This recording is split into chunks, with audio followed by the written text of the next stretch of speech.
MCB जिला मुख्यालय मनेंद्रगढ़ सहित आसपास के ग्रामीण क्षेत्रों में भू माफियाओं की बाढ़ सी आ गई है, जिसको लेकर जिला कलेक्ट्रेट कार्यालय में शिकायत भी की गई है। जिसके बाद कलेक्टर एमसीबी ने पंजीयन व रजिस्ट्री में रोक लगा दी थी, लेकिन कलेक्टर के आदेशों की अवहेलना करके जमीनों की रजिस्ट्री व पंजीयन बड़े पैमाने पर हो रही है। भू माफियाओं के हौसले इतने बुलंद है कि गर्मियों में तालाब को पाटने में भी पीछे नहीं है और प्लॉटिंग करके बेच रहे हैं।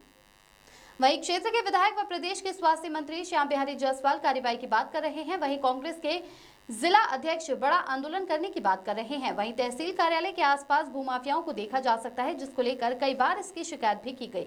वहीं क्षेत्र के व्यापारी रघुनाथ पोदार के द्वारा बताया गया कि पिछले 2 से 3 सालों से जब से जिला बना है तब से अवैध प्लॉटिंग व अवैध निर्माणों की बाढ़ आ गई है और पिछले 2-3 सालों से लगातार कलेक्टर ऑफिस में शिकायतें हो रही है, जिसको मेरे द्वारा नहीं किया गया, लेकिन हर खसरा की जानकारी दी जा रही थी कलेक्टर को, जिसको लेकर के कई प्लॉटों में कलेक्टर ने रोक भी लगाई थी। वहीं क्षेत्र के विधायक व प्रदेश के स्वास्थ्य मंत्री श्याम बिहारी जायसवाल के द्वारा कहा गया कि सरकार के नियम के विरुद्ध कोई भी हो, चाहे भू माफिया या रेत माफिया या कोल माफिया हो, कोई भी नहीं बख्शे जाएंगे। आप देख रहे हैं, हम लगातार कार्रवाई कर रहे हैं। कोई भी अधिकारी, दलाल या भूमाफिया जो सक्रिय होंगे उनको शासन के नियमों के अनुसार कार्रवाई की जाएगी, उस पर हम संज्ञान लेंगे। हमें बता दीजिएगा कौन सा तालाब है। वहीं कांग्रेस के जिलाध्यक्ष ने कहा कि लगातार क्षेत्र में भूमाफिया सक्रिय और कलेक्टर के आदेश की अवहेलना की जा रही है। वहीं टाउन एंड कंट्री से परमिशन बिना ही जमीनों की रजिस्ट्री व पंजीयन किया जा रहा है, जिसको लेकर कांग्रेस जल्द बड़ा आंदोलन करेगी। लगातार क्षेत्र में भू माफिया सक्रिय है, आपके द्वारा लगातार शिकायत भी की गई है। किस तरह की कार्रवाई कलेक्टर के द्वारा की गई है और किस तरह से रोक लगाई गई है इसका? देखिए, ऐसा है कि पिछले 2-3 सालों से जब से जिला बना है तो अवैध प्लाटिंग, अवैध निर्माणों की बाढ़ आ गई और पिछले 2-3 साल से कलेक्टर ऑफिस में लगातार शिकायतें दर्ज हो रही थी अवैध प्लाटिंगों को लेके बाई नामजद, जिसे मैंने नहीं किया था, पर ये था कि हर खसरा और उनकी जानकारी कलेक्टर साहब को दी जा रही थी और कई प्लाटों में, कई खसरों में कलेक्टर साहब ने डायरेक्ट रोक भी लगाई थी। फिर सब शिकायतों के परिप्रेक्ष्य में कलेक्टर साहब ने दिसंबर 2024 में एक आदेश पारित किया था। उसमें उन्होंने उप पंजीयक और जिला पंजीयक को बाकायदा निर्देशित किया था कि जो भी ग्रामीण क्षेत्र और मनेंद्रगढ़ शहरी क्षेत्र में जो भी बड़े प्लाट हैं उस पर जिनमें प्लाटिंग हो रही है अंदेशा, उसमें जो है वो बिना टीएनसी की सहमति के बिना उसको जो है खरीदी बिक्री पंजीयन करने से रोक लगाने हेतु। पर अब जो है उप पंजीयक महोदय जो है पुराने ढर्रे में चलते हुए और संरक्षण प्रदान कर रहे हैं भूमाफियाओं को, जो कि अनुचित है। किन किन भूमाफियाओं की रजिस्ट्री हुई है कहते हैं उसको कलेक्टर के निर्देशन के बाद भी?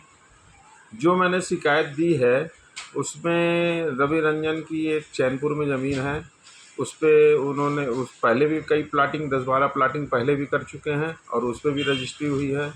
और एक स्पर्श गुप्ता जो कि आपके दीपक केसरवानी का भतीजा है, उसमें भी काफ़ी प्लाट विक्रय पहले भी हो चुके थे और रोक के बाद मतलब निर्देशित होने के बाद भी जो है उसमें अभी पंजीयक द्वारा किया गया है। लगातार तहसील कार्यालय में भू माफिया सक्रिय रहते हैं, इसको लेकर के क्षेत्र के विधायक व प्रदेश स्वास्थ्य मंत्री ने भी कहा है कि हम कार्रवाई कराएंगे, लेकिन ऐसी कोई कार्रवाई क्यों नहीं होती है?